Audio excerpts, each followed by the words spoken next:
Զրուցում ենք միջազգայնագետ Անդրանիկ Հովհաննիսյանի հետ։ Պարոն Հովհաննիսյան, խաղաղության պայմանագիրը պատրաստ է, բայց ըստ էության կարծես թե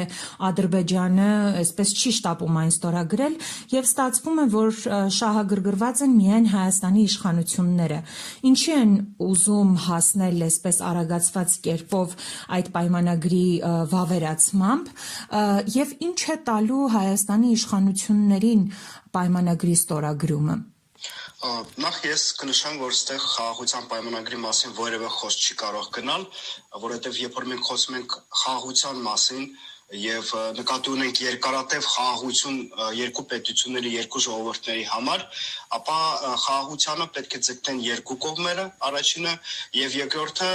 պայմանագրի շրջանակներում երկու կողմերը պետք է պատրաստ լինեն գնալ փոխզիջումների։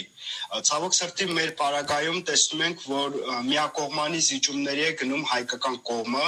ընդհանուր սկսված մինչև 2020 թվականի պատերազմից հետո Արցախյան, 2023 թվականի էթնիկ զտումներից հետո անդադար մենք տեսնում ենք, որ հայկական կողմը գնում է միակողմանի զիջումների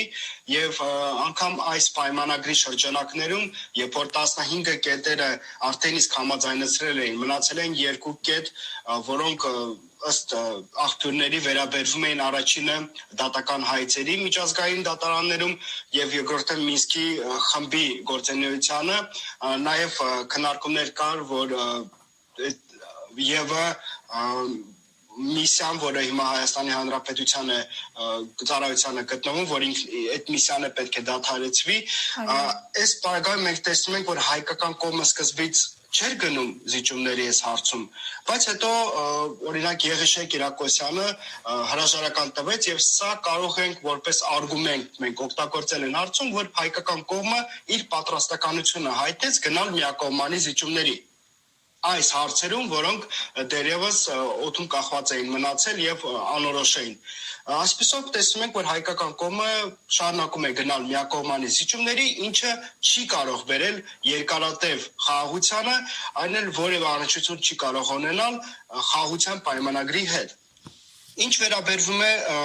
հայկական կողմի, թե ինչու է հայկական կողմը իր պատրաստականությունը հայտնում գնալ միակողմանի զիջումների, կարծում եմ խնդիրը նրանում է, որ մոտենում է 2026 թվականը, մեզ սպասում են պարլամենտական ընտրություններ, բավականին թեժ ընտրություններ են մեզ սպասում, շատ մեծ է հավանականությունը, որ այսօրվա քաղաքական ուժը, քաղաքացիական պայմանագիրը, որի հեղինակությունը բավականին ցածր է հասարակության մոտ եւ դրա մասին վկայում են տարբեր ապրոցները, սա կարող է հանգեցնել նրան, որ հայկական քաղաքական ասպարեզում, եթե ոչ նախկին, ապա նոր ուժեր կարող են ձևավորվել, որոնք բավականին մեծ վտանգ կներկայացնեն այսօրվա իշխանությունների համար, որովհետեւ այս իշխանությունը այն խոստումները, որ տվել էր հանրությանը 2021 թվականին արտահայտ ընտրությունների ժամանակ, ոչինչի չի հասել, ավելին տապալել է ամեն հարցում, սկսված Արցախյան հիմնահարցի վերաբերյալ, ընդհանուր միջև այդպես կոչված խաղաղության հիմնահարցին, այստեղ էլ ոչ մի պրակտիկ գործունեություն մենք չենք տեսնում, պրակտիկ արդյունքներ չկան եւ միայն տեսնում ենք այն, որ հայկական կողմը գնում է միակողմանի զիջումների։ Այսպեսով Հայաստանի Հանրապետության այսօրվա իշխանությունները կարող են օգտագործել այդպես կոչված խաղաղության պայմանագրի փաստաթուղթը, որը դերևս պարզ չի կստորագրվի թե չէ, բայց այնուամենայնիվ իրենք երկու տարբերակ ունեն։ Իրենք կարող են օգտագործել արդեն իսկ այն փաստը, որ համաձայնեցրել են երկու կողմերը 17 կետերը եւ դրանով գնալ ընտրությունների, իբրև թե իրենք խաղաղություն են բերում եւ եթե հասարակությունը նորից վստահություն իրենց հայտնի, նորից ձայները տան իրենց համար, ապա խաղաղություն կհաստատվի մեր տարածաշրջանում, ինչը որևէ առնչություն չունի իրականության հետ։ Երկրորդ փաստը այն է, որը եւս կարող է օգտագործել, որ իրոք կստորագրվեն այդ 17 կետերը, որը համաձայնեցվել են, բայց պրակտիկորեն մենք խաղաղություն չենք տեսնի, որովհետև ադրբեջանական կողմը տեսեք արդեն իսկ խոսում է նրա մասին, որ կրակոցներ կան, արդեն, այսինքն իրենք փորձում են ցույց տալ, որ պատրաստ չեն գնալ այդ խաղաղության պայմանագիրը ստորագրելու, բայց մեղադրելով հայկական կողմին, եւ երկրորդը, որը եւս շատ կարեւոր է, խաղաղության փաստաթուղթը այդպես կոչած կարող է ստորագրվել,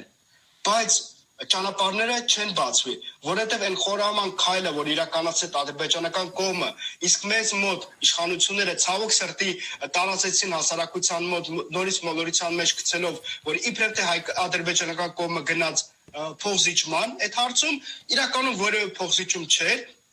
Ադրբեջանական կողմը միտումնավոր տարածքների այդ կոմունիկացիաներին վերաբերող հարցը տարանջատեց 17 կետերից, որ հետագայում, երբ որ ստորագրվի այդպես կոչված խաղաղության պայմանագիրը, ապա իրենք նոր նախապայմաններ առաջ բերեն, եւ դուք արդեն իսկ տեսնում եք, որ օրինակ խոսում են սահմանադրության փոփոխության մասին, խոսում են Մինսկի խմբի մասին, որ պետք է երկու կողմերը հայտ ներկայացնեն, որ այլևս այդ կառույցը գոյություն չունենա, եւ վստահորեն ես ձեզ կարող եմ ասել, եթե անգամ ստորագրվի այդպես կոչված խաղաղության պայմանագիրը իր այսօրվա 17 կետերով, որոնցում հայկական կողմը գնացել է միակողմանի զիջումների, ապա ադրբեջանական կողմը անպայման ի հայտ է բերելու նորից այդ կոմունիկացիաների հարցը, նորից խոսելու է Զանգեզուրի միջանցքի մասին եւ ասելու է, որ այո, պայմանագիրը ստորագրվել է, բայց ճանապարհները չեն բացվի, մինչեւ հայկական կողմը Զանգեզուրի միջանցքը չտրամադրի։ Պարոն Հովհաննիսյան, այսինքն պարադոքսալ է մի քիչ ստացվում, բայց ըստ էության մեր հույսն ու ապավեն է, այսպես ասած, այս պահին Ադրբեջանի չստորագրելն է խաղաղության պայմանագրի։ Մեր հույսը իհարկե դա չպետք է լիներ, բայց ցավոք սրտի այսօրվա իշխանությունները Հայաստանի Հանրապետության այնպիսի արտաքին քաղաքականություն են վարում, որը ես անվանում եմ ավանտյուրիստական քաղաքականություն, որը հենց հանգեցրել է նրան, որ տեսեք, այսօր Ադրբեջանը կարող է իր հնարավորությունները օգտագործել, որ Հայաստանում օրինակ տարածվի հակառուսական տրամադրություններ կամ հակառակ գործոնը կարող են իրականացնել հակաեվրոպական տրամադրություններ տարածվի Հայաստանում։ Նաև Հայաստանի այսօրվա իշխանությունները փաստացի կախվածության մեջ են հայտնվել Ադրբեջանի իշխանություններից, որովհետև ադրբեջանական իշխանություններն են որոշում կստորագրեն թե չեն ստորագրի պայմանագիրը եւ հնարավորություն արդյոք կտան այսօրվա քաղաքական ուժի Հայաստանի Հանրապետության, որ իրենք օգտագործեն այդ փաստը եւ նորից գուցե վերընտրվեն կամ արդեն իսկ կախված է լինելու մեր քաղաքացիներից, թե ինչպիսի իրենք որոշում կկայացնեն, բայց հնարավորություն այդպիսով ադրբեջանական կողմը կարող է տալ այսօրվա իշխանությունների Հայաստանի, որ իրենք օգտագործեն այդ փաստը եւ փորձեն նորից վերընտրվել մարկանց մոլորության մեջ գցելով այդպես կոչված խաղաղության այդ պայմանագրի հարցով։